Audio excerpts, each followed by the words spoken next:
you shoot and you break that clay, then you have a little confidence that you can shoot it when it's rolling and hit it, and then when you can shoot it in someone's hand throwing it, you can hit it.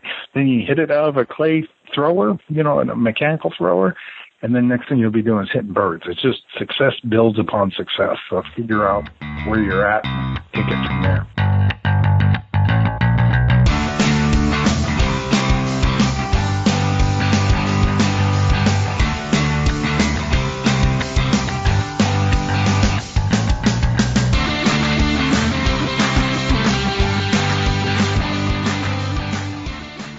Hey everybody, this is Jason Hamlet, and you are listening to the iHUNT Podcast. The iHUNT Podcast is dedicated to bringing you guests from all over this great country who share the same passion as you do, the great outdoors, and more precisely, hunting and fishing. Our guests will range from experts to people just like you and me, each of whom will be able to provide us personal insight into the tactics and strategies they use in their neck of the woods. From hooks, hooves, wings, and webs, we will cover it all. As always, subscribe to the show on iTunes, Stitcher, or Google Play. And don't forget to rate and review. That means a lot. Thanks for listening, and let's get to the show.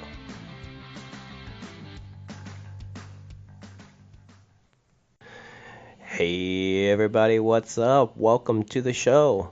This is episode number 013, and we're going to be talking duck hunting with my new friend, David Proffitt. Dave was very gracious to take some time and come and explain to a virgin duck hunter like myself how it is done. He lays out the basics from how to get started, the equipment you need, from how to approach duck hunting, his thoughts on calling. It's a really good duck hunting 101 crash course right here that we're going to go through the next hour and 20 minutes. I took the approach of coming into this, and I wanted to ask the questions that a virgin duck hunter like myself would ask. The things that are weighing on my mind, on things that I want to concentrate on to be successful in the on the pond or in the field this year. And if you are like me and you've never duck hunted before, then this podcast is going to be a wealth of knowledge to you, and a very good tool, and a lot of great information that you're going to be able to use. If you have hunted ducks your whole life and are experienced and know all the basics, then I'm sure you're just going to enjoy hearing David talk about hunting. He shares some great stories, and it's when you hear somebody as passionate about duck hunting as David is, it's hard not to get excited. And if you're just as passionate about duck hunting as he is, then you're just going to enjoy listening to him talk about it. So I think there's a lot here for opposite ends of the spectrum. So I'm excited. I hope you guys are too. But before we get into all that, do got a couple updates for you guys.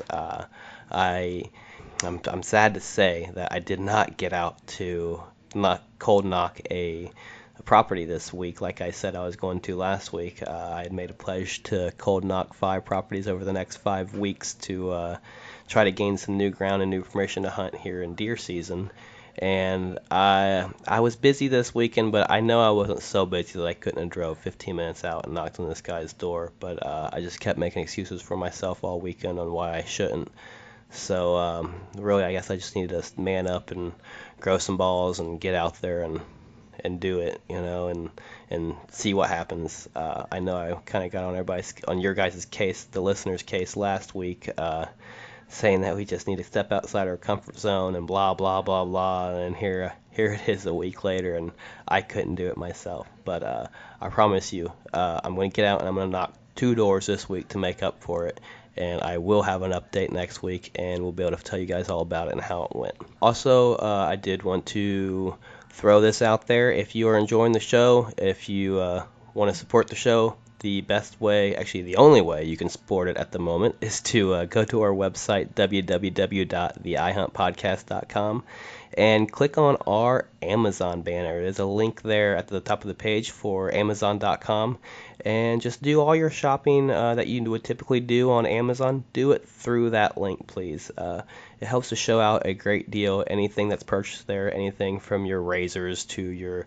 if you get encouraged to go out and buy some new duck stuff from this episode, and you buy it on Amazon, just use that link, please. Like I said, I get a little bit of commission off of every little bit spent, so I would greatly appreciate it. The show would greatly appreciate it, and it would help us improve things here and improve the audio as we go, and to lead to some great out-of-state hunts and some great stories for you guys and some great content. So it's very simple. Like I said, I'm not asking you to spend any more money than you typically would.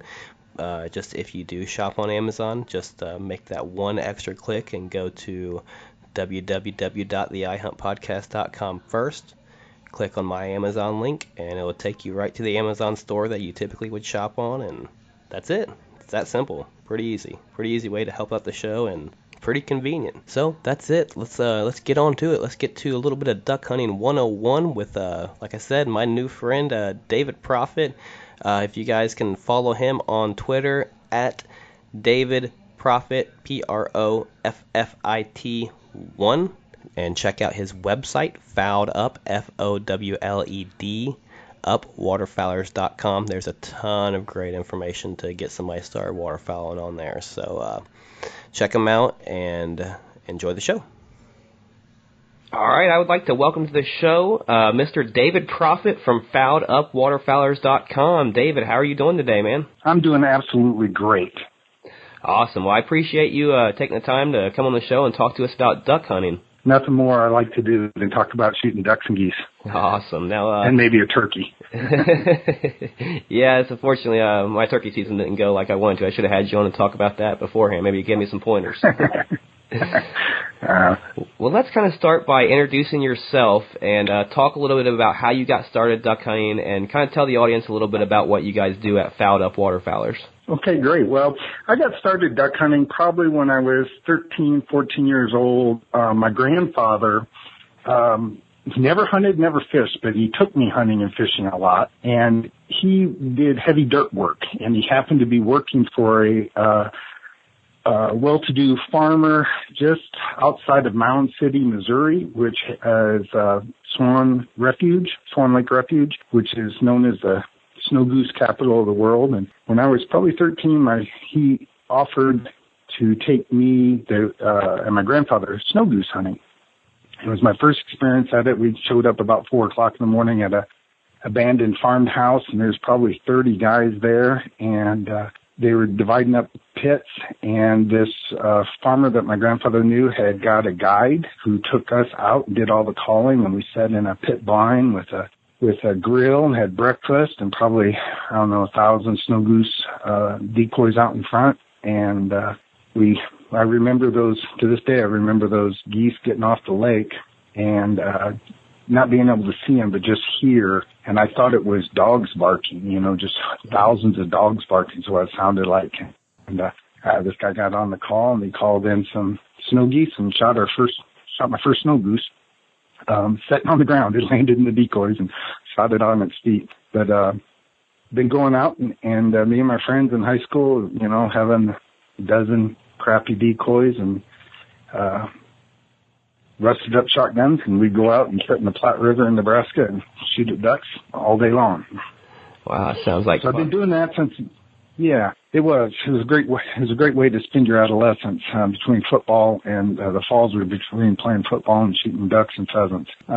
Then, a few years back, I just liked to talk to other duck hunters, and I started writing a blog on waterfalltalk.com, and then got my own website up and started just sharing tips and dialogue and pictures and just enjoying this passion with other people. Yeah, I got the chance to obviously check out your site, and it seems like you've built a pretty good community around yourself there, and you got a lot of great people who contribute a lot of good, valuable information there. We do. We have about 27,000. I checked this morning. I think it's 27,300 people following us on Twitter.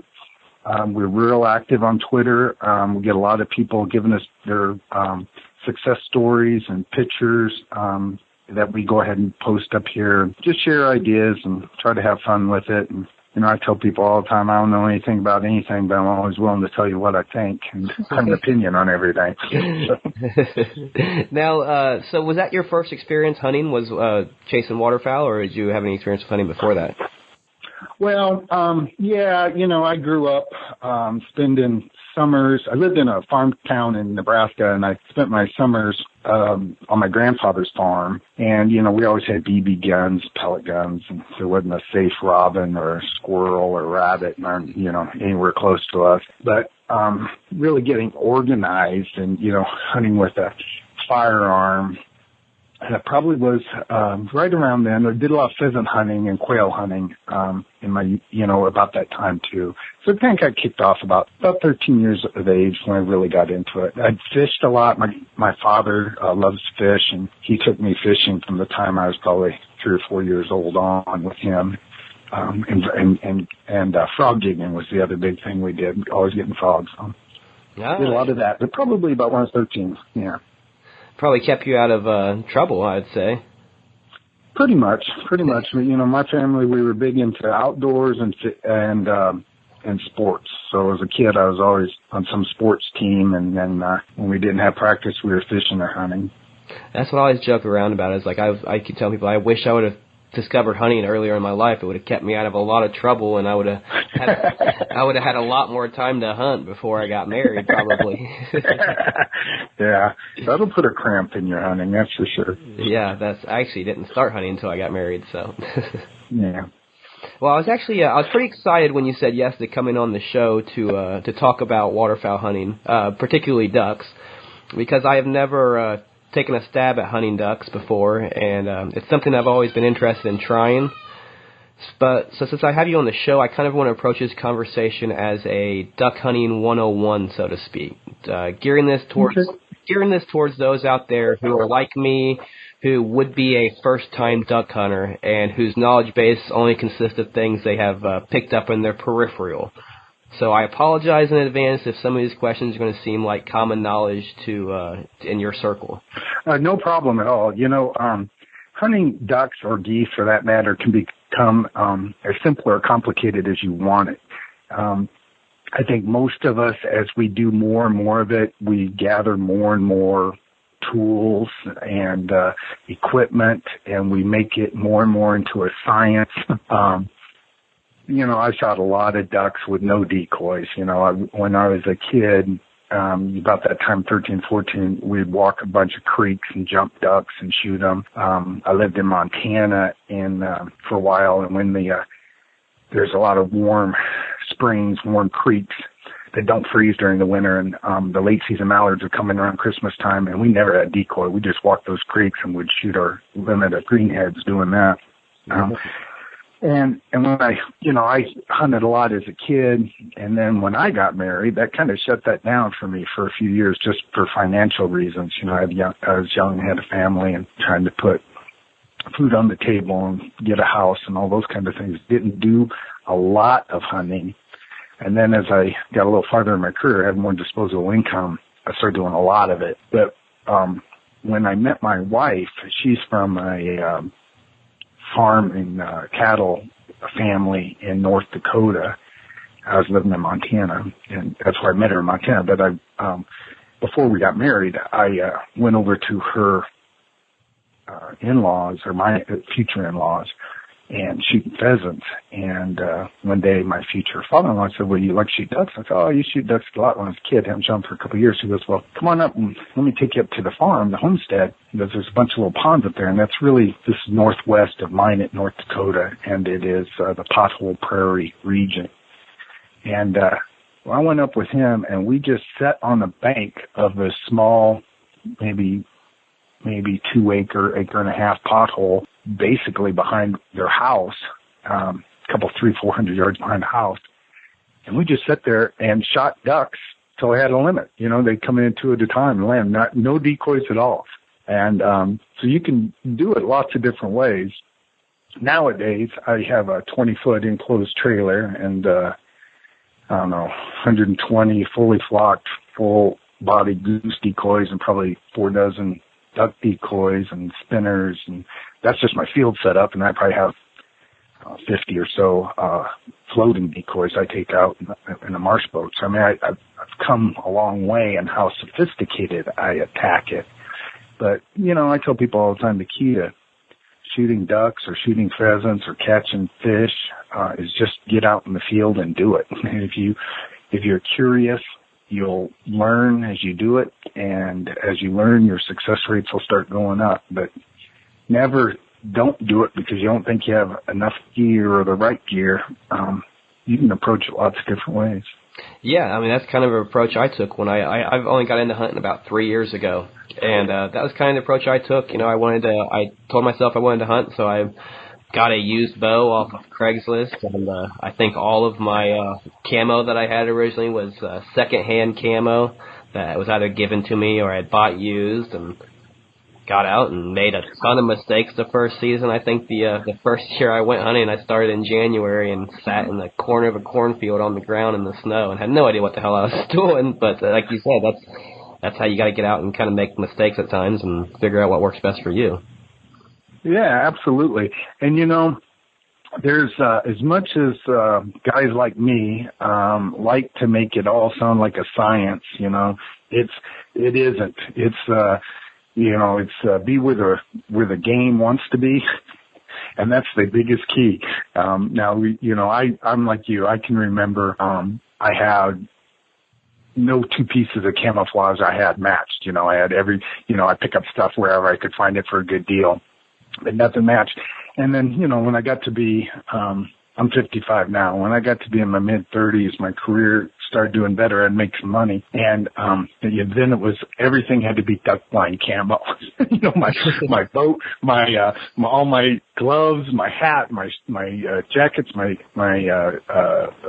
coveralls, my blind bag, everything was the same. I had to match. And my wife made fun of me and said, "You're just like a woman to have her purse match her, you know, her shoes." It's like, well, maybe, but it's just, you know, do you need that to kill a duck or a goose? No, not at all. But it just, you know, it's like anything else. Once you get into it, you start having your own theories and your own likes and your own paradigms that you try to view everything out of. But you don't need to be, you know, you don't have to be great with the goose call, great with the duck call. I mean, on our website, we have a page called Calling Routines where we put up a bunch of different expert callers, guys who can blow a goose call like a musical instrument, or a duck call in ways that are just fantastic to listen to. Nothing irritates me as much as being in the blind and someone going through their calling routine. You know, it sounds nice, but that's not what kills ducks. You know, if you can do a few quacks on a duck call, that'll bring in ducks. If you can do some moans and some growls with a goose call and maybe just a couple of honks, that'll kill geese. You don't have to. It's nice. It's fun to practice with it. You know, try to be stage good, but you don't need any of that to kill birds. Just need to be out there, try to get in some good habitat, and just like I'm sure you learned that with deer hunting. You just got to try to be in good habitat and think your way through some of that stuff. Yeah, it's kind of like how you said things can be you can make it as complicated or as simple as you want. You know, that's like really anything that you're passionate about in life. You know, I mean, whether it be if you're passionate about cooking, you know, your knives start becoming more important, and the type of pans you're using start becoming more important. Or if I'm sure an artist has brushes that they're more particular about. You know, I mean, it's like anything you're passionate about, you start climbing down that rabbit hole. Yeah, I think that's a great analogy. I think that's exactly right. It's anything. It could be anything, but once you start with it, you start. What I tell people all the time is, like this, I talked to you a little earlier today, and I told you I was finishing up stuff. I'm out in my garage flocking decoys. I reflock all my goose decoys, heads and tails, every year.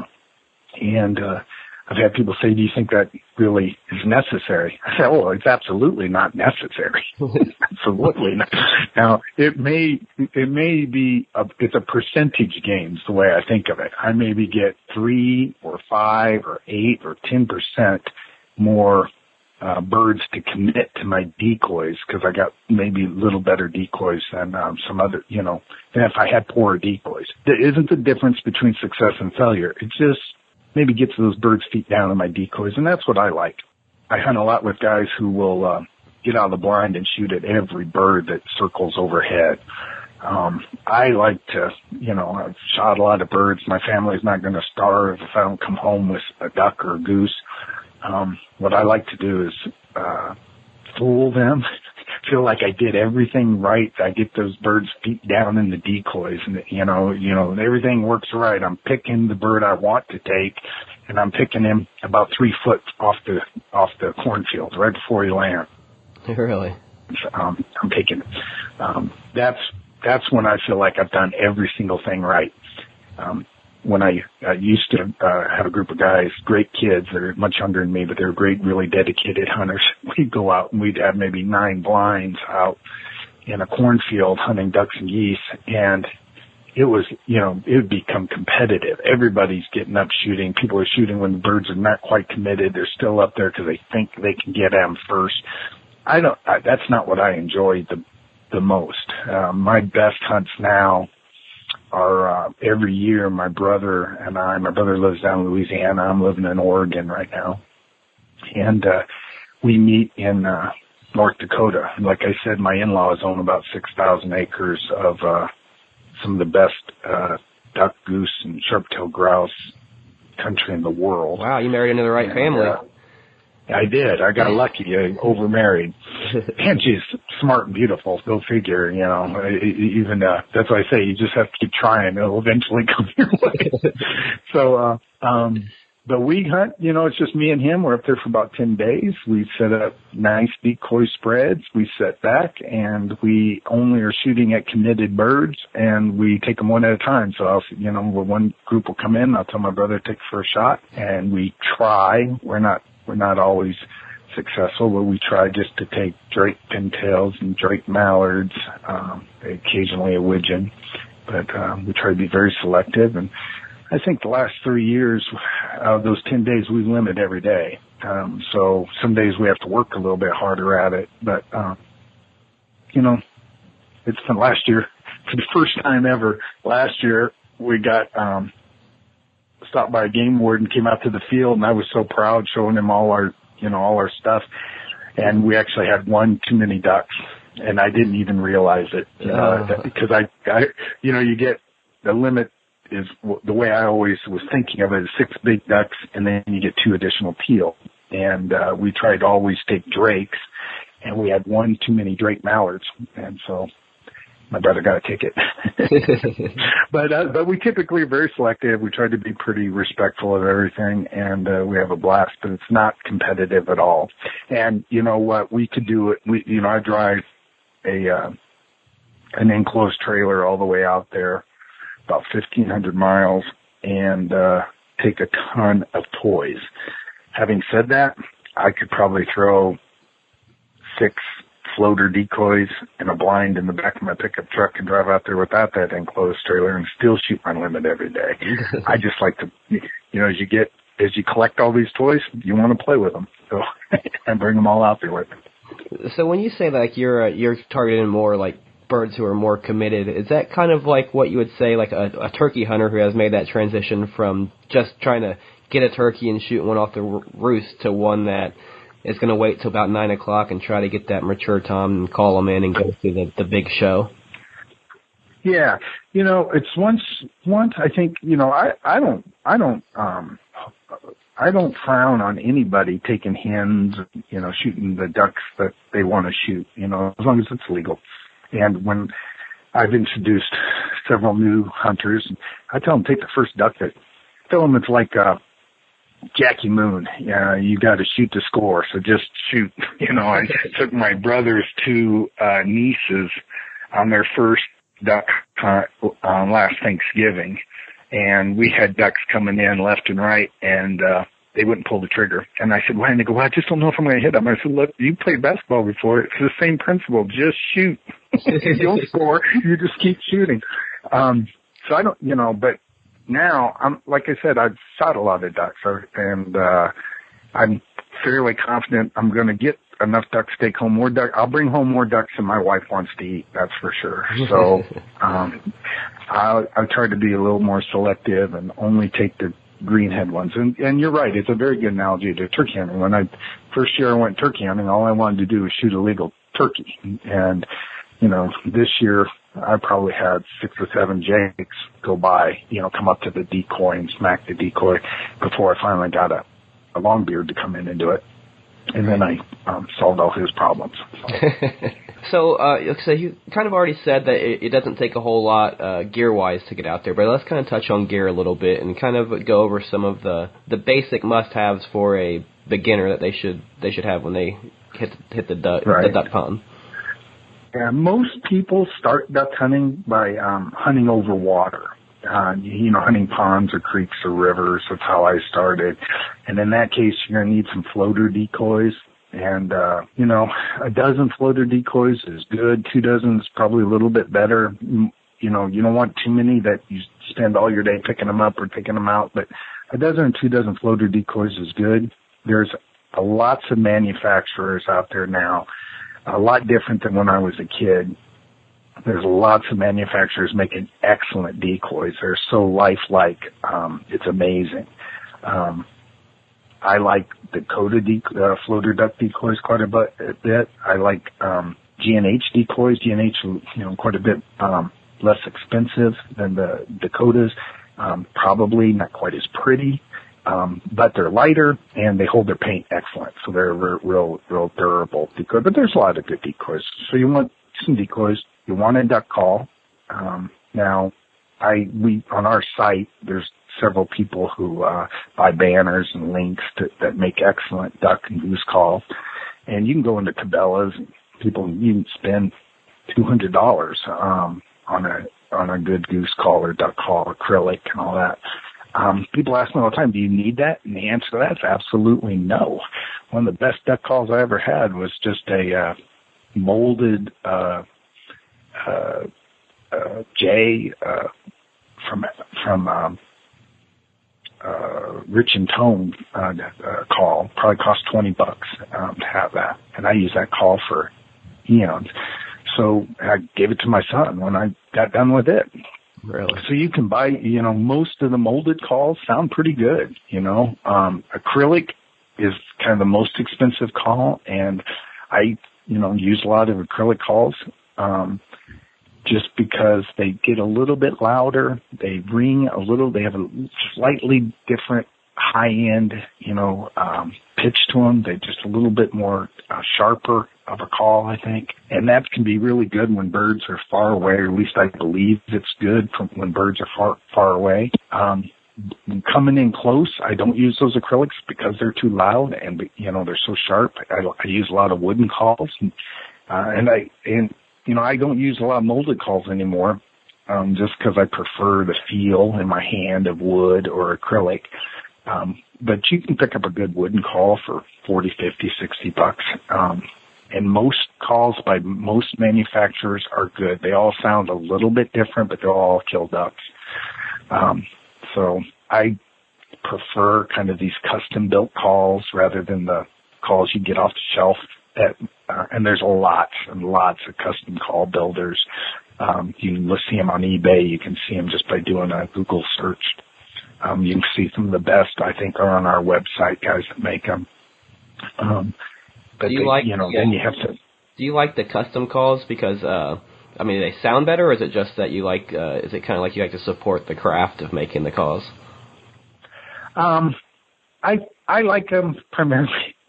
I like to support guys who are out there doing it, but I also like the idea that everybody doesn't have my call. The calls I'm using, not, everybody I go hunting with doesn't have the exact same call that they went down to, Cabela's and bought it off a shelf down there. So I like that it's a little bit more unique. I like that the guy who sold it to me tuned it in his garage before he sent it to me and told me this is, I like those kind of aspects of it. I like that they look usually, a little bit more unique than the other calls that you're out there buying. And I like them supporting guys. I like that I can talk to the guy who actually built my call. There's a guy named Han, Hann, and he makes handmade calls. And I like it, and he'll tell you, I'm making the call for you, and I like that.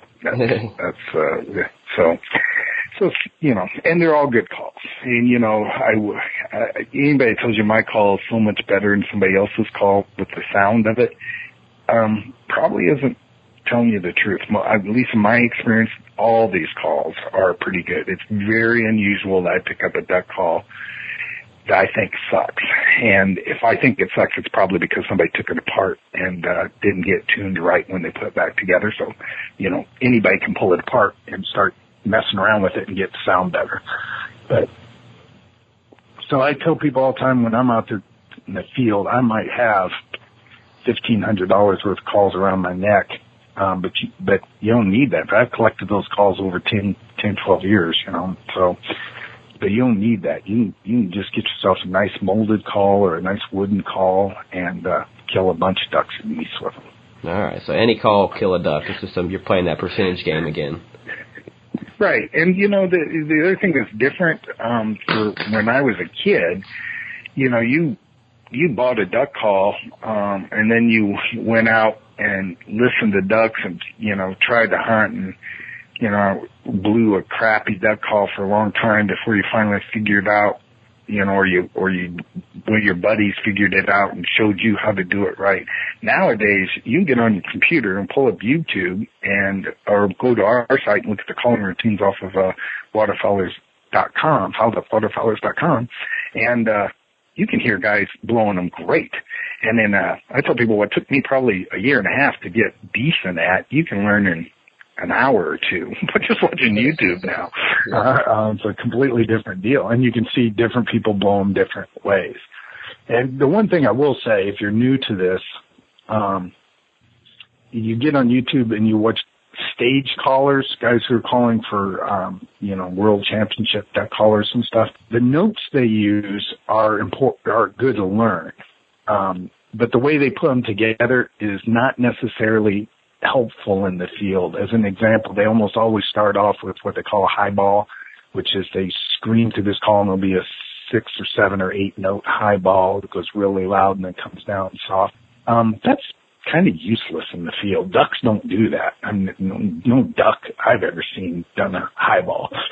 You can quack as loud as you can, try and get their attention when they're far off. My experience is that's not all that helpful in duck hunting. You know, that you get the ducks that are looking for a spot to land and you quack at them and they'll turn for you. The ducks that are near the ozone and big V's up high, you call all you want to those, scream and holler at all you want to those, and all you're going to do is turn blue. You're not going to bring them down. But I hunt with guys who will get into that because they saw it on YouTube, you know. Phil Robertson, if anybody's into the duck commander, you know, he says, you know, he goes, I can do that. It's just not helpful for hunting ducks. And I think he's right. Yeah, I hate to keep using the turkey analogy, but it's the same thing on the turkey calling competitions. That's stuff that you would probably never use in the woods or never that you don't need. Yeah. Right, you don't never need to get that. I tell people all the time, I've killed, I don't know, 20 turkeys maybe, and I don't think I'm any good at it. Especially on a turkey call compared to guys who are great turkey callers, I'm not very good. I use a slate call and a striker, and that's loud and can be heard. And for the most part, turkeys come in when they are ready to come in because their hormones are high and they're looking for a date. A lot of what you see with these mouth callers, they are great turkey callers. I mean, I'm so impressed with some of these guys, but it's those mouth calls don't get near as loud as a slate call, and a lot of that stuff if that turkey's coming in and can hear that, they're already coming in. A guy like me is better off just being quiet and let the turkey come into the decoy and take it, and not trying to talk him out of it. Yeah, that's the other thing I would tell people who are just getting into duck calling is, or duck hunting. One of the really fun things with duck hunting is duck calling. As you can quack at these ducks and get them to turn and when you see them come by and you lay on the duck call and you see them turn back to you, that's very rewarding. You know, it feels very good that you just turn those ducks back to your decoys. But what I try to tell people is if the ducks are locked on their decoys, stop calling. Don't keep calling when they're locked in, because the only thing you can do is scare them, you know, is to have them flare. Call when they're at the corners, when they're flying by you, behind you, when they're way out in front of you. But once they're locked in your decoys, just get ready to shoot. Don't keep trying to blast them with a duck call, because you'll, what we call blow them out there. You get loud on a duck call and they'll get nervous and come up. So, you know, and it is fun. So people think, oh, look, I turned them. I want to keep talking to them, you know, keep doing it. Yeah. And geese are just the opposite. When I hunt geese, I start talking to the geese and get them to come in, and I keep the chatter going till their feet are coming down into the decoys. Because a lot of times if you lay off the goose calling, they'll slide off to the edges out of your decoy spread. So the geese, I keep calling a lot of soft murmurs and groans right till they almost have feet down. With ducks, I don't call unless they're on the corners. You know, they're on the edge of me or getting behind me or something. But if they're coming in the decoys, I shut up. So I think that's a major difference between calling ducks and geese. And the major mistake I see with duck hunters is that they want to overcall. So when you're calling, when you're calling for ducks, it's essentially you're not like calling to nothing, right? You're seeing the ducks flying through the air, and then you're gauging where they're at, and then you start calling. It's not like a turkey to where you're just calling, right? Absolutely right. I'm calling two ducks, and I'm trying to read how the ducks respond into my calls. If I call and the duck turns immediately toward the decoys, I might give them one more quack, and then I'm shutting up. If I call and they don't break wing beats, their wing beats are going the same way, then I'll get more, I'll put a little bit more energy and a little bit more rush and a little bit more speed into my call, and I'm trying to get them to see I'm getting anxious if they're leaving and see if they'll, that'll turn them. They call that a lot of comeback call. That'll turn them back towards you. And then, just soft quacks. I tell people all the time we make it way too complicated. People try to break down all these different duck calls, kind of like turkey calling. I yelp and I do some soft yelps and I'll do maybe a double cluck at them, but I don't do every single possible call to a turkey. I try to keep less is more in a lot of this because it works better for me. Now moving on past calls a little bit, we'll circle back, kind of touch on them a little bit more later, but also, what about ammo and the type of shot that you prefer to use? And does it have to be lead-free? Yes, it does. Everything has to be non-toxic that you shoot at waterfowl. And eventually it's going to be for everything. I mean, there's a lot of pressure on the industry right now to take lead out of everything. I'm not necessarily a believer that toxic shot is that dangerous in the environment. I don't know, but I do know they're making it harder and harder to shoot a lot of refuges now. If you're hunting pheasants or quail, they'll make you use non-toxic shot. So I shoot some steel. Mostly I shoot ducks, number twos. If I do shoot a lot of what's called heavier than lead, that's the tungsten kind of matrix, bismuth matrix shots. It's very expensive. It's heavier, denser than lead though, and its characteristics being soft is like lead, so it kills better. You don't have a lot of wounded ducks, so I shoot a lot of that, but it's very expensive. So I wait now, and if you go that route, then you can use a little smaller shot because it travels faster and hits harder than steel. So I might go to 4s. If I'm shooting heavier than lead, I shoot a lot of that Federal heavyweight. And I don't know if you're familiar with that, but I think lead comes in at a 9 on a gravity scale, and steel comes in like at a 7 on a gravity scale, meaning it's lighter. It's the difference between throwing baseballs and ping pong balls. And then heavyweight comes in, I think, at 13 on the gravity scale, so it's quite a bit heavier, which means it carries farther and it's softer, so when it does hit, its energy transfer is faster, and so I use a lot of 4s. If I'm shooting heavier than lead, I'll shoot 4s at ducks, and I'll shoot 2s at geese if it's heavier than lead, and then if I'm shooting steel, I shoot number 2s, and I shoot the premium stuff, so I'm looking for steel. It's the old thing, speed kills. So because steel doesn't have the density, it doesn't go as far, and it won't hit as hard as lead or heavier than lead ammo. So you shoot at high speed, so about 1,500 feet per second is what you need to get out of a steel shell to have good, consistent kills out to 40, 45 yards. With heavier than lead and stuff, it comes usually around 1350, and it does pretty 1,350 feet per second does pretty good. So I shoot Brownings, and I shoot 3.5-inch chambers. So I shoot the big shells, not exclusively, but almost exclusively. And I'll admit, that's overkill for a lot of duck hunting and goose hunting. But the way I look at it, I spend a lot of money at this stuff, and I would rather overkill it than not kill it. So, the bigger shell carries a little bit more pellets. It carries a heavier payload. So I can shoot 1.5 ounces, where if you're shooting 3-inch shells, you're only shooting 1.25 ounces of shot.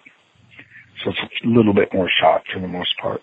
Yeah, I would have never thought that you would be using a 3.5-inch load on duck hunting. That's shocking to me.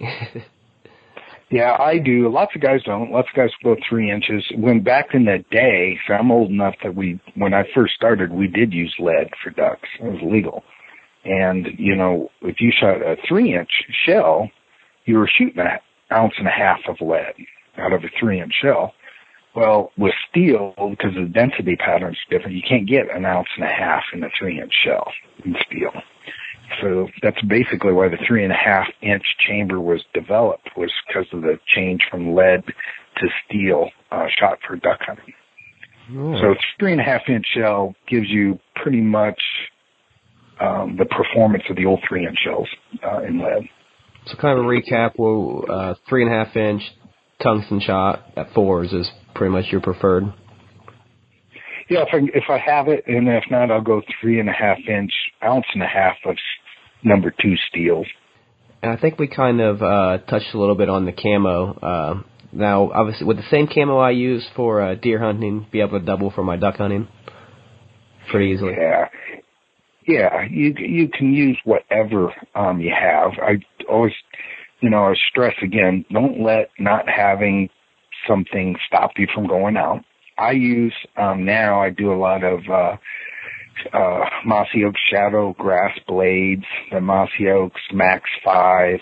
I like those camo patterns for the stuff I hunt in North Dakota. Here in Oregon, I live close to the coast in western Oregon, and it never gets brown. Everything's always green. So I use a lot of kind of a greener woods-based camo when I'm out hunting fields here in Oregon a lot. So because we hunt a lot of grass fields here for geese.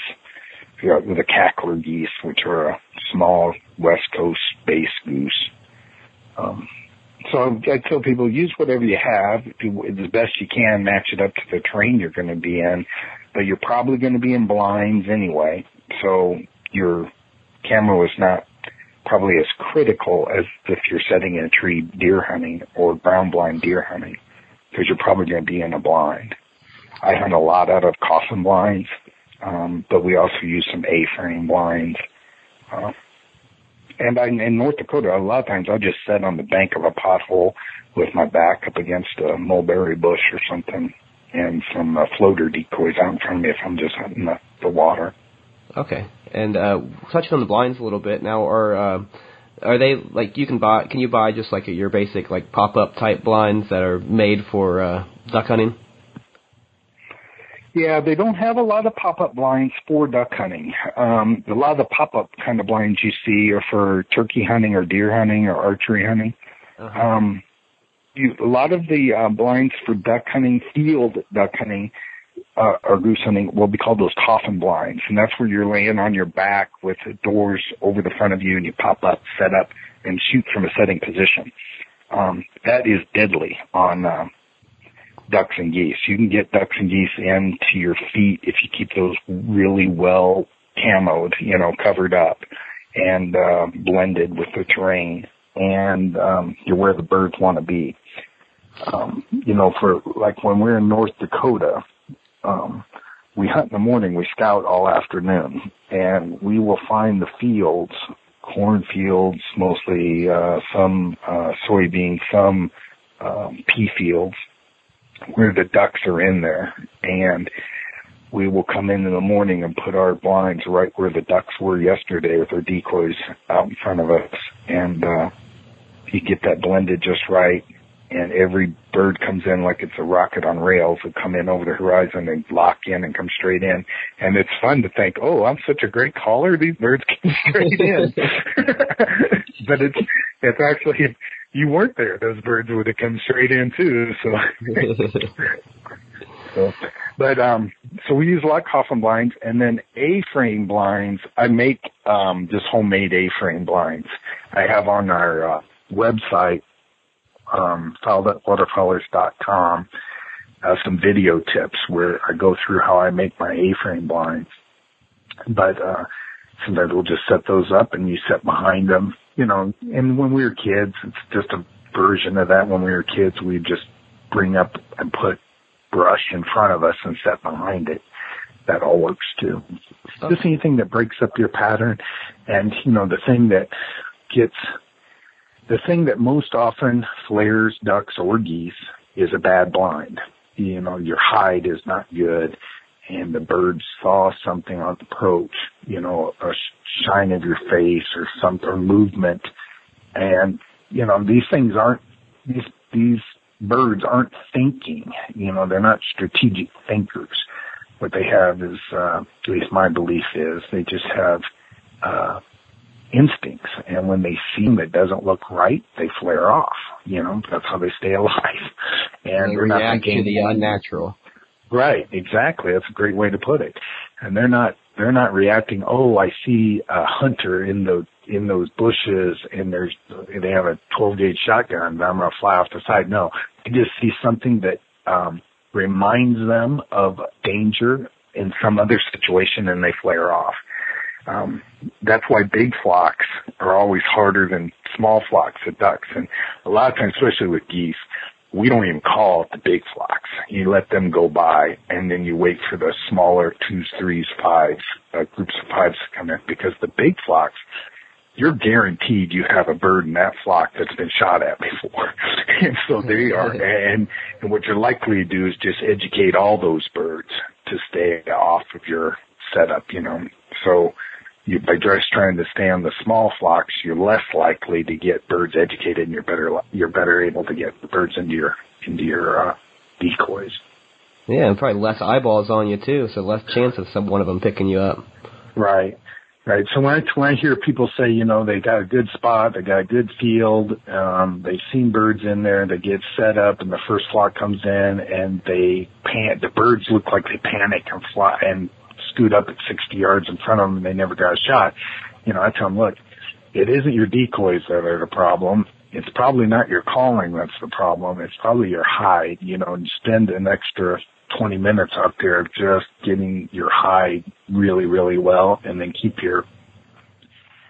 a hat on your head and your brim down low and look down as much as possible when you're calling, so that the birds don't see your face. Because that lights up, especially if the early morning when that sun comes up gets on your skin, and that can shine. Now, I would imagine that probably your best practice for getting prepared for duck season is probably shooting clay pigeons.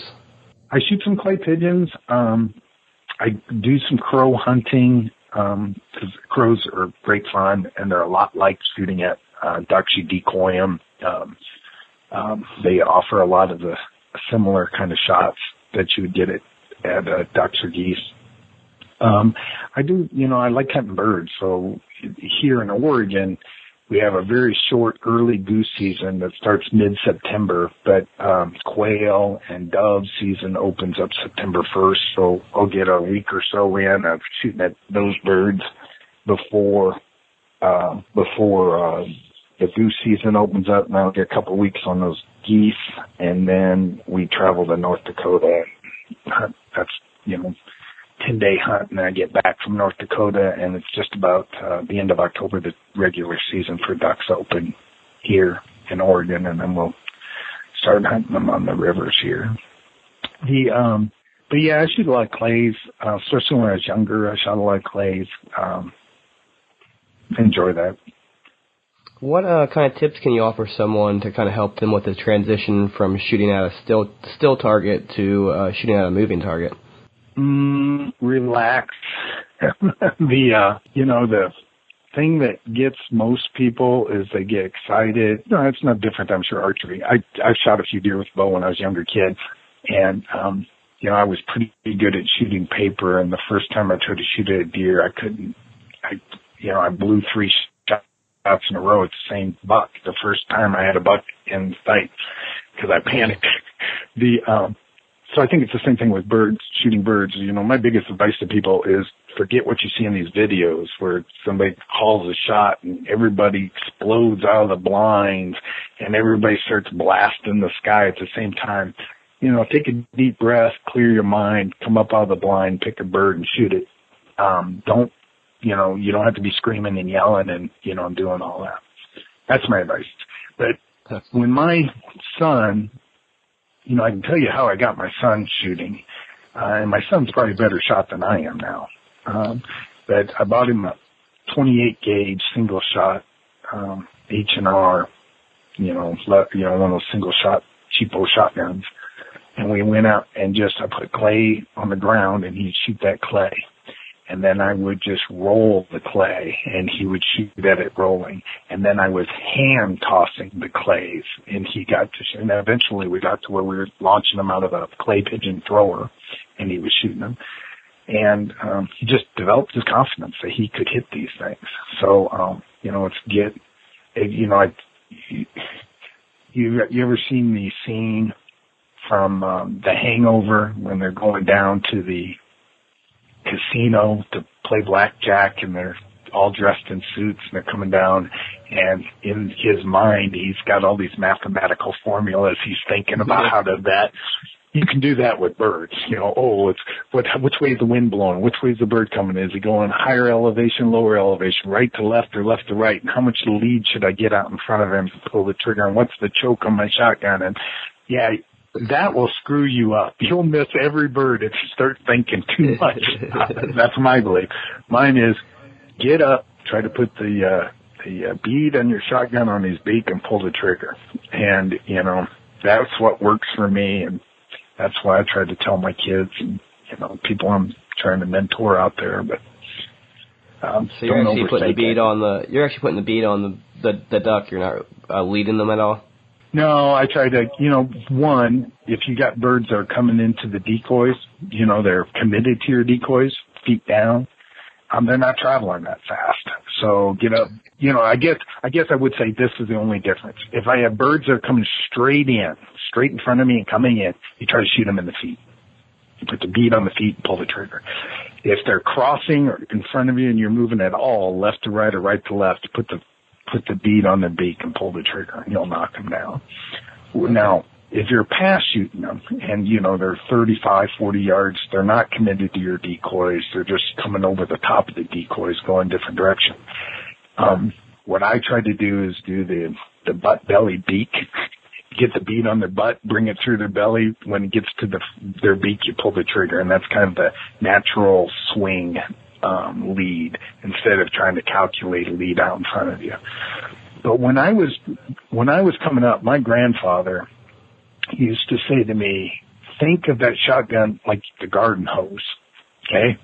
and you're trying to spray the water out on something that's moving in front of you, right? So you're swinging that out there and you have to get in front of it to get the water and what's moving in front of you, right?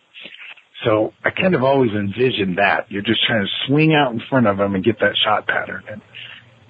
But I purposely don't try to think of the physics involved in this, shot density and pattern size and how far away it is and how fast they're moving, and, because that's too much thinking. For a guy like me, will end up in failure. Yeah, I prefer more the analogy of the garden hose. That probably works better in my mind as well. I like that. Yeah, and some of it just gets to be, instinct. Your brain will tell you about where to put that shot. You don't have to think about it. Just let it go, and that's what works for me. I know different people. I'm going to have to get my buddy to, I want us to get some clay pigeons and have him roll them for me. And he's going to look at me like I'm crazy. Say, I'm trying to get prepared, man. You got to crawl before you can walk. Well, it's like anything else. The biggest predictor of success is success. You do something, you shoot and you break that clay, then you have a little confidence that you can shoot it when it's rolling and hit it. And then when you can shoot it in someone's hand throwing it, you can hit it. Then you hit it out of a clay thrower, a mechanical thrower. And then next thing you'll be doing is hitting birds. It's just success builds upon success. So figure out where you're at and take it from there.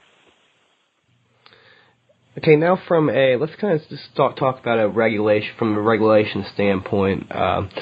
What are some things that one should concentrate on educating themselves on regulation? Because I think one thing that's kind of intimidating for me, without, like I said, peripheral looking at duck hunting, is this whole the waterfowl stamp system. Like when you start seeing federal waterfowl stamps, it kind of threw me off and was kind of intimidating. Is there anything that I should know in particular about that kind of stuff?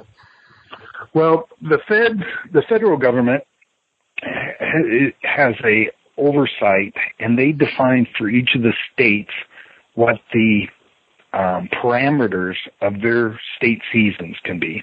You have to buy a federal waterfowl stamp to go hunting, and they use that to fund different conservation efforts throughout the country. And I think it's $25 now to get a federal stamp. So you have to have that. Then you have to have wherever the state that you're hunting in, you have to have a state license, and usually they'll have a state stamp or a state endorsement they'll just mark on your license. Every state's a little different. Costs are different. I think I had 5 licenses for 5 states last year. And every state will have different regulations about when the season's opened and what the limits are, although typically the limits are pretty consistent. Like I said, for the Midwest states, they all had a 6 big bird limit. Now, they were limited no more than 5 mallards. That's where I screwed up.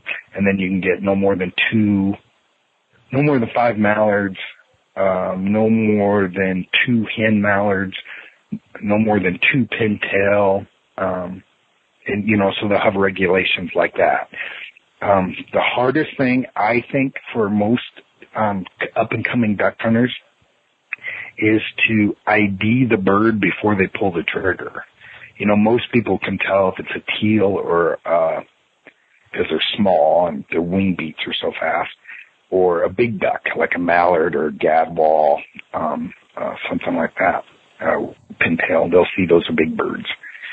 But the hardest thing, I think, for a lot of people is to get confidence that when they pull the trigger, they know what they pulled the trigger on. What kind of duck was that? And some ducks are hard to tell the difference of. Hen mallards and gadwalls are difficult to tell on the wing apart. And I've shot at gadwalls, I thought, and ended up with a dead hen mallard. That happens, and I've shot a lot of birds, but it still happens to me on occasion. So, the easiest birds to identify are the big drake mallards with the green head, or the drake pintails, because they have so much white on the front of them. My brother hunts ducks with me, but doesn't hunt besides that 1 week or 10 days every year. He doesn't hunt ducks other than that. Very often, very, very rarely, he'll go out and do something. So, you know, I challenge him all the time when flocks come over. I say, you know, what kind of ducks do you see there? And he's pretty good now. But when we started doing this family tradition about 12 years ago, where we go every year to go hunt these ducks, he wasn't very good. He didn't have an idea. I said, "What'd you just shoot?" I have no idea. and I'd say, I think that was Drake Gadwall that you got or something. But I tell people, you know, start practicing trying to ID birds on the wing. You know, just force yourself to try to figure out what that was that just flew by you. Was it a wood duck? Was it a mallard? Was it a gadwall? Was it a pintail? Was it a widgeon? And it was a blue ring teal, green ring teal. You will get, if you just force yourself to do, you know, just to, you know, try to ID them whenever you're driving. My wife hates it when I'm driving the car. I'll see ducks come by. I'm trying to look at them and see, hey, what kind of ducks were those? But you'll get. That seems intimidating to somebody like me who's never duck hunted when you start listing off like 7 different types of ducks. And to me, it's like I had no idea, you know, there was that many different types of ducks. Well, almost everybody is intimidated. That's what I would tell you. Is everybody, when they first start duck hunting, is worried that you're going to shoot the wrong duck, you know, or the wrong type of duck. But if you pay attention, you're curious, and you watch, you'll get good within. It'll take a season or two for you to get really good at picking ducks and knowing what, you know, drakes, hens, and what type as they came through your decoys before you pull the trigger. And what happens for almost everybody, and this is what I do with people I'm just mentoring out, is I just say, ducks come in, you shoot them. We'll figure out when we get close to a limit, okay? If we had a bunch of ducks come in and we shot and 2 pintail hit the ground, okay, you're done on pintail, okay? So I will try to, so you got to be real careful you don't shoot this kind of duck now.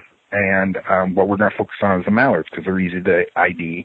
And, you know, if I'm with a new guy, I'll try to tell them when they come through, okay, you take this duck, take that duck. If you're by yourself and you're new, you'll probably make some mistakes, or you'll go home with less ducks than your limit because you are scared you're going to, shoot the wrong duck. Most places in the country have, where you duck hunt will have a dominant species of ducks. When I'm up in North Dakota, it's almost all mallards and pintails and gadwalls and blue-winged teal. You get tons and tons of those birds. And now we'll shoot other ducks on occasion, but they're not real common. In Minnesota, I live in Minnesota, we shot a lot of wood ducks and the mallards and gadwall.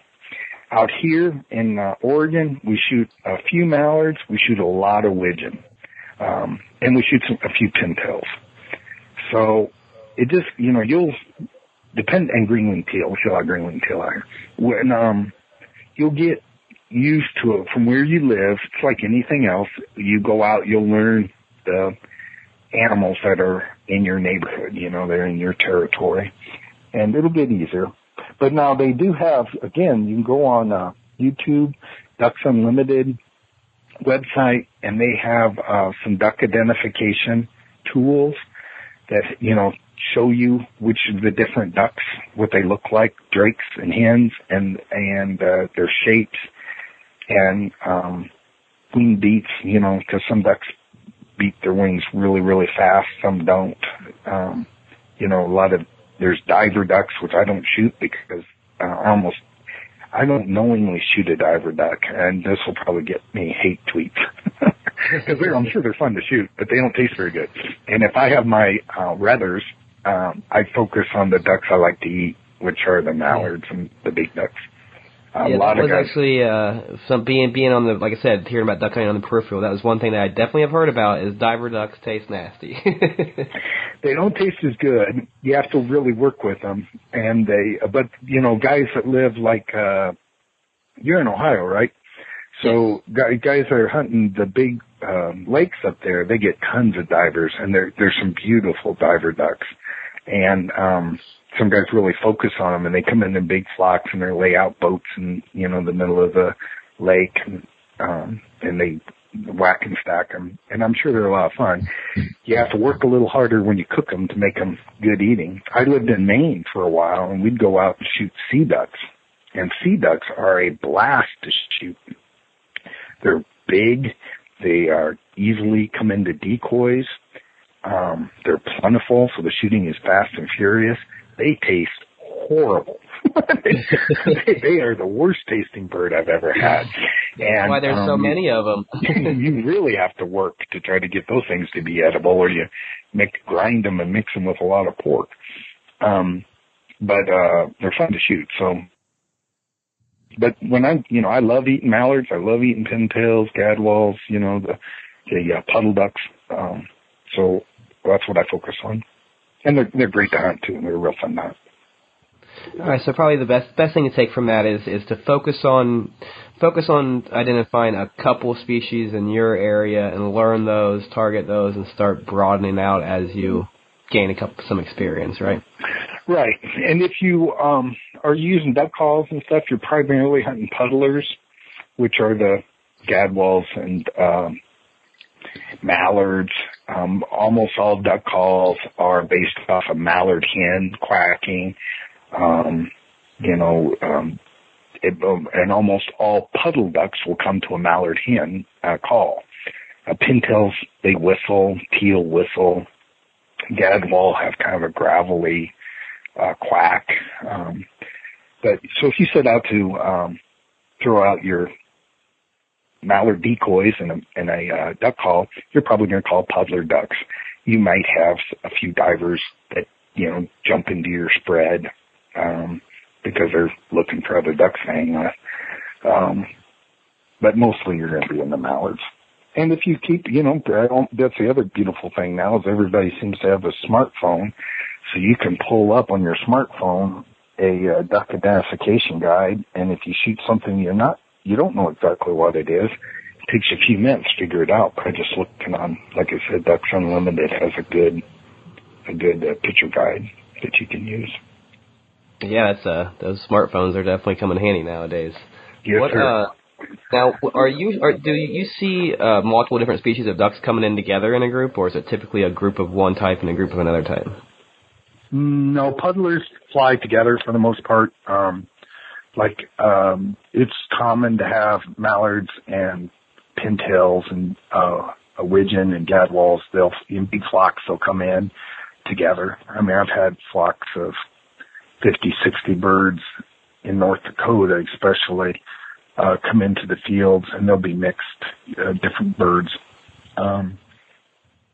Divers tend to hang together, so you don't typically have divers and puddle ducks together. Okay. So, I know it probably varies state to state. We kind of already, I think, touched on that. So when does duck season typically start? And is it like deer and turkey to where it kind of coincides with their breeding season? No, ducks breed in the spring. So, it comes with the migration, and it typically starts when the drakes of the species, the males, are developing color, but it's mostly, triggered by the migration. So the farther north you are, the earlier the season starts. And the farther south you are, the later the season starts. We go to, usually it's the last Saturday of September, non-resident duck season opens in North Dakota, and it's the second to last Saturday in North Dakota that resident season. The residents get 1 week hunting before the non-residents do in North Dakota. But having said that, that's really, the migration hasn't really started. It's just maybe they're starting to bunch up a little bit, but they're not really moving much.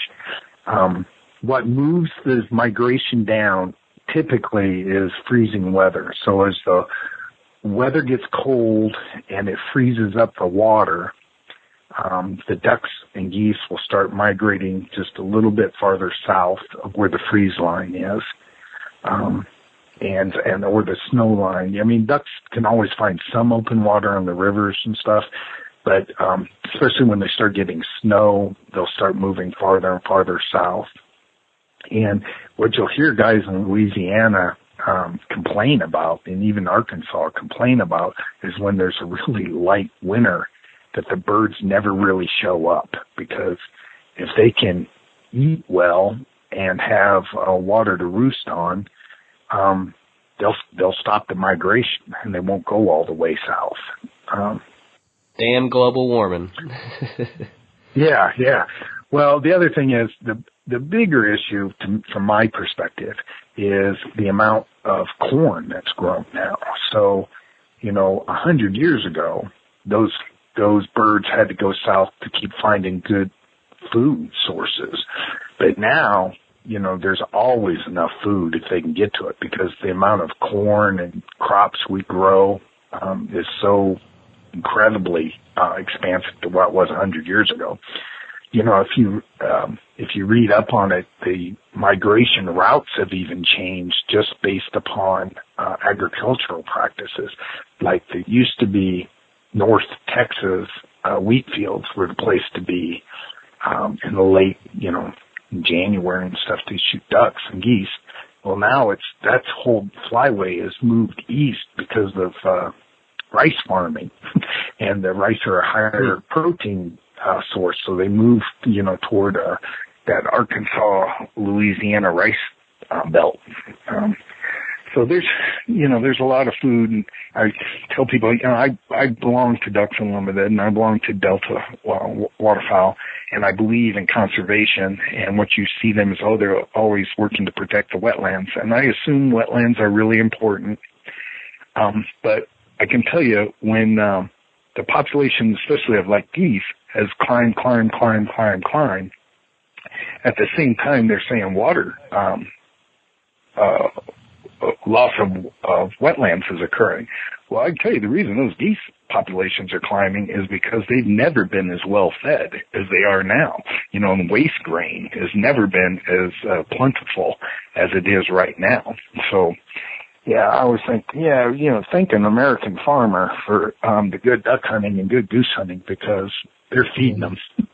They're growing them. Yeah, there's geese everywhere. I mean, where you drive around where I live, there's geese all over. Well, I tell people, too, that's the biggest difference in my lifetime. When I was a kid, when I was 13, 14, 15 years old, if you shot a Canadian goose, you'd almost get your picture in the newspaper, because it was a big event. We'd be so proud, run into town, she'll be, I shot a Canadian goose. But, we had tons of snow geese, not that many Canadian geese around. Kind of like turkeys. I grew up in Nebraska, and, I was probably 20 years old before I ever saw a turkey, and that was when I was pheasant hunting. We bumped up into a turkey. It took off from us. Now I think you get 3 turkeys a season, and they didn't have any turkey season when I was a kid. Now I think Nebraska you get 3 turkeys a year in Nebraska. And they have great turkey hunting. The population of turkeys have went way up, and that's because of conservation efforts and trapping and releasing. And the same thing with these Canadian geese.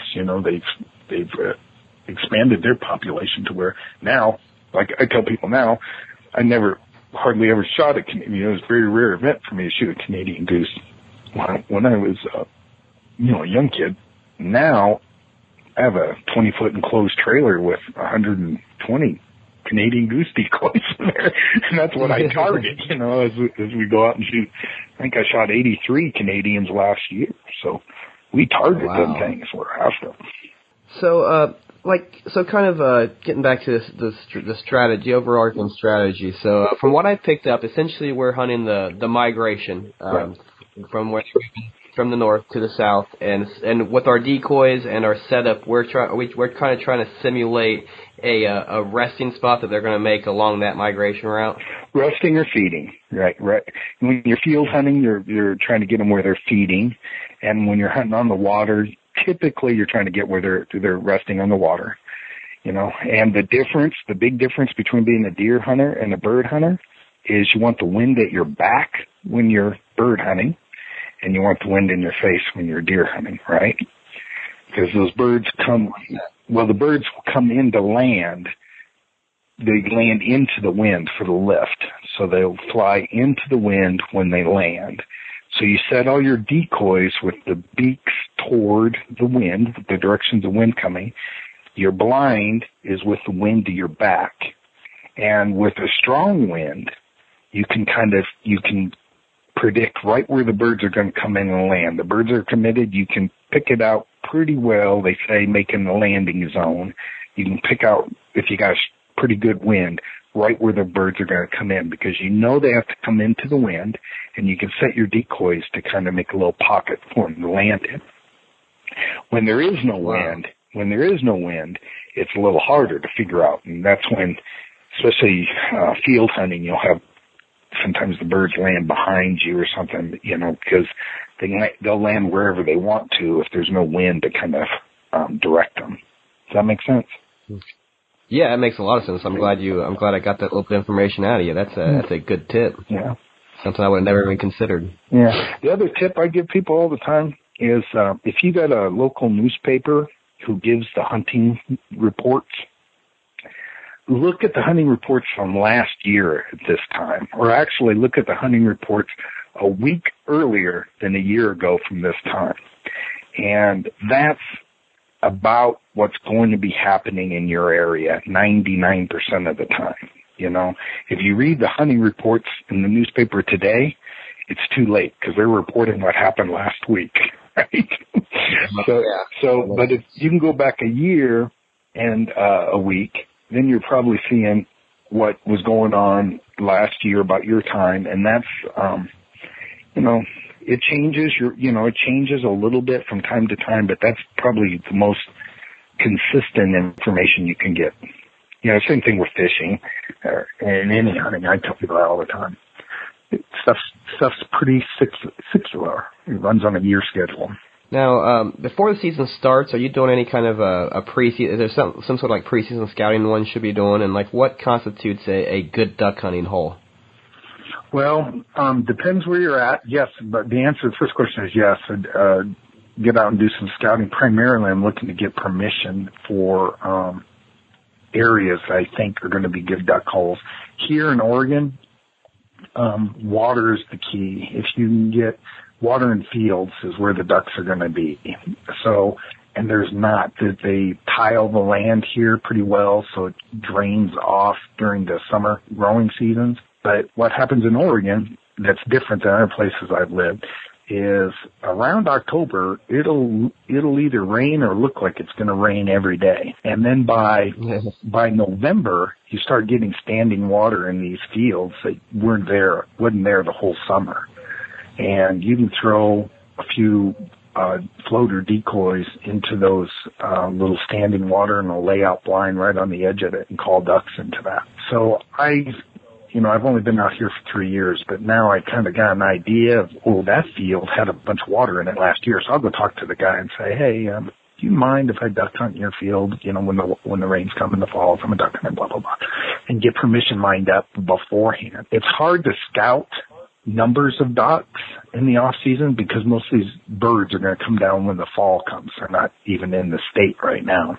But, right. But you can identify areas that look ducky or goosey, that you think the birds will be in, or after years them. Then when the season starts, or right about, a few days before the season starts, we have a couple of refuges around here, and you can go and see the geese or the ducks get off the water in the morning. You can just, with pair of binoculars, park on the road, and then just follow them to see which fields they're visiting. And then we'll try to get in those fields on opening day. Most of preseason, though, is trying to get permission. The other things I do in the off season is, I think I mentioned to you earlier today, I was flocking decoys. So I go through and fix up every decoy I have, check all my lines, reflock them so they, flock the black flocking on the tails and the heads of Canadian geese, and then I flock the black tail, and I flock the green heads of all my mallard duck decoys and clean them up. What does flocking mean? It's a nylon flocking. It's like a felt-like material. You paint the decoy, and then you sprinkle the flocking on there. And what that does is it absorbs light different than paint. And if you've ever seen a lot of your premium decoys now, when you go to buy, like I said, Dakota decoys, they have all flocked mallard decoys. They're expensive, but they look really good on the water. They really now, because that flocking wears off, I I reflock and touch up all my decoys during the off season, get them cleaned up.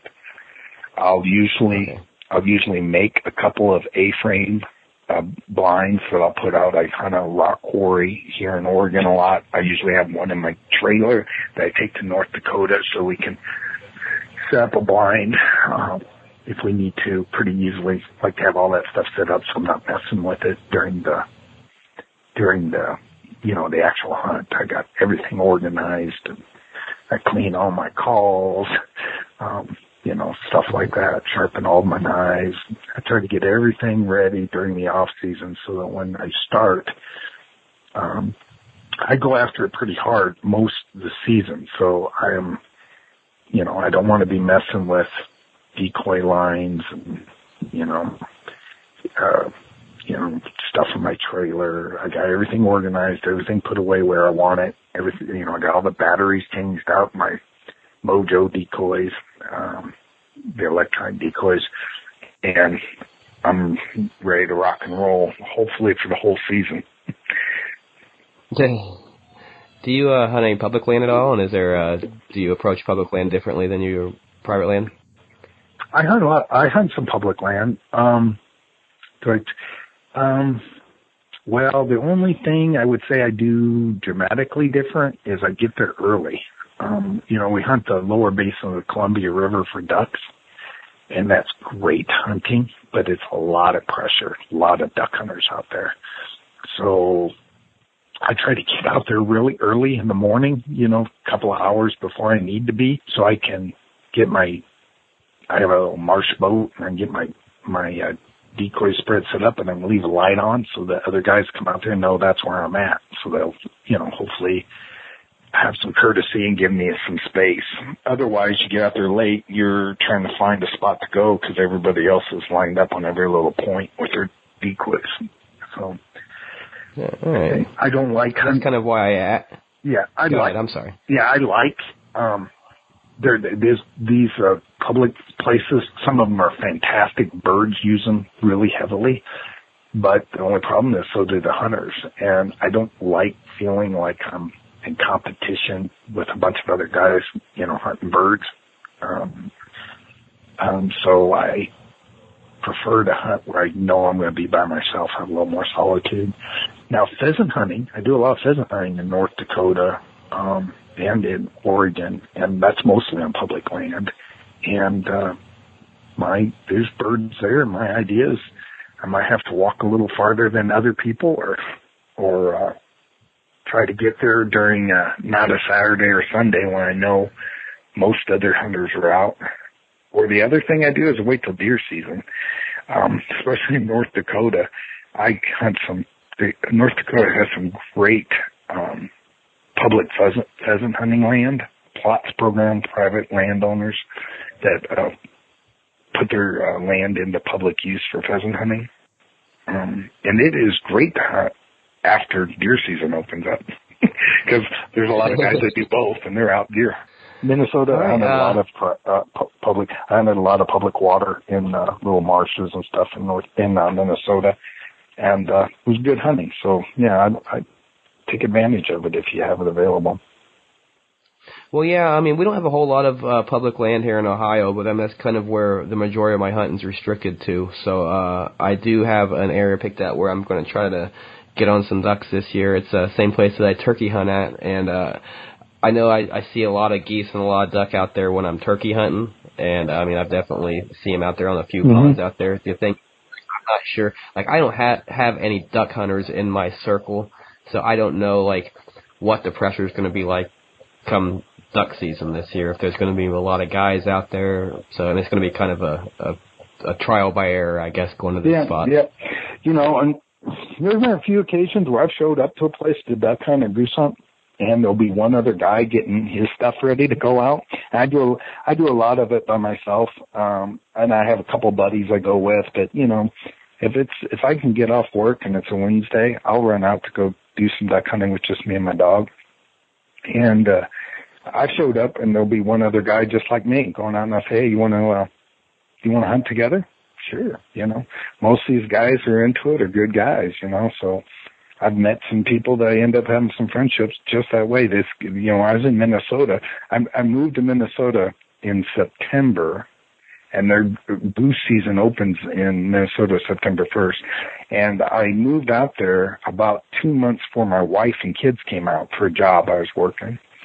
So I was driving around looking at fields and knocking on doors, and the big farm close to my house, I knocked on the door and said, hey, I was wondering if I could get permission to goose hunt over here. And he goes, well, my foreman who runs the ranch, he's a young kid, but he goose hunts. You'll have to talk to him. So I went over and talked to him, this 19-year-old kid, and he goes, well, do you have any equipment? I said, yeah, I got a lot of goose decoys. He goes, okay, come out here tomorrow morning. We'll get out there together. And this was this group of 9 kids that I started hunting with, and they showed me the whole country. And they were farmers, so they knew everybody, Great fun, very educational. It got me engrossed in that hunting, but that was because I was willing to go hunt with somebody I hadn't met before. And I think that's a good thing, I look at it that I learn from everybody I hunt with, Sometimes I learn what I don't want to be doing, and sometimes I learn what I want to be doing, but I learn from everybody. Yeah, that's one thing that I've said over and over again about the hunting community is I've never had anybody not want to show me or teach me or share knowledge with me, as opposed to, if you pull up to a fishing hole and there's some guy out there fishing, you walk in and say, can we fish together? He would say, get the hell out of my hole. Right. All right. I don't know if you believe this or not, man. We've been talking for an hour and 20 minutes. Yeah. Well, it's fun. I had a ton of stuff that I wanted to get to, but I think we're kind of running real long now as it is. I'll probably have to try to bring you back on as duck season gets closer, and maybe we can touch on some of the things that we didn't get to, and you can kind of help me get prepared for the season this year. I would appreciate it. I'd love to. I like talking about it, obviously, and like I tell people, I don't know anything about anything, but I'll tell you what I think, and you can figure out what works for you or not. Well, one last question I did have here. So if you are fortunate enough to get a pile of ducks, what's your favorite preparation?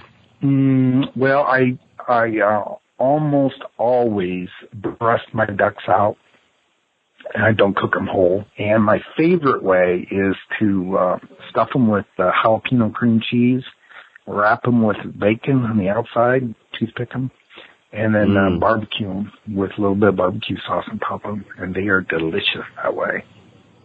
Oh, my God, that sounds delicious. Yeah, and then the other way I probably do it the most often is just cube them up and wrap them with bacon, and then put them on shish kebabs with some vegetables and tomatoes, and cook them up that way, and they're great. All right, awesome. Do you have any final thoughts for the listeners? No, just get out there and do it. Shoot some birds. It's a great way to spend a day. All right, and check out your website, fouledupwaterfowlers.com. I'm sure you guys probably got a lot of great information on there. And you guys got anything about identifying ducks, anything like that on there? Don't have anything with identifying ducks. What we do is we have a Hunter Tools page, which if you get on has a bunch of links to other sites that do that. But we have like the weather, the U.S. refuge system links, and some Ducks Unlimited, Ducks Identification links. It's not our stuff, but we try to hook people up on the websites that best help people plan their hunts. So it's on our tools page, Tools page. Perfect. And you ever thought about doing a podcast, Dave? No, it's the first time I've ever done. It's fun. I appreciate that. You should. I'm saying you should do one yourself. You should. You are great at talking, and you have a lot of information. I think your readers may get a lot of good value if you started your own podcast. Well, thank you. That's a good idea. Maybe I'll look into that. They're pretty simple. If you got a smartphone, you can do your own podcast. Okay. Well, I may consider that. Thanks for the idea. All right, David. Well, thank you so much again for coming on. I hope people got some good valuable information out of this, and we'll be talking to you again soon, hopefully. All righty. Take care. You too. Enjoy the rest of your weekend. You too. Bye-bye. Whew, that's it, guys. That's the show. Man, did we learn a lot through that episode or what? I am pumped up about getting out and trying to chase some waterfowl this fall, and I hope you guys are too, and I hope he inspired you guys to get out and give it a shot. So that's what I'm going to do. Follow him on Twitter at DavidProffitt1, and check out his website, fouledupwaterfowlers.com. And once again, to support the show, go to www.theihuntpodcast.com and click on our Amazon banner, and we get a little bit of a kickback from that. Next week on this show, I get to learn all about bird dogging with Steve Miller, so it should be fun. Until then, guys, have a good one. Later.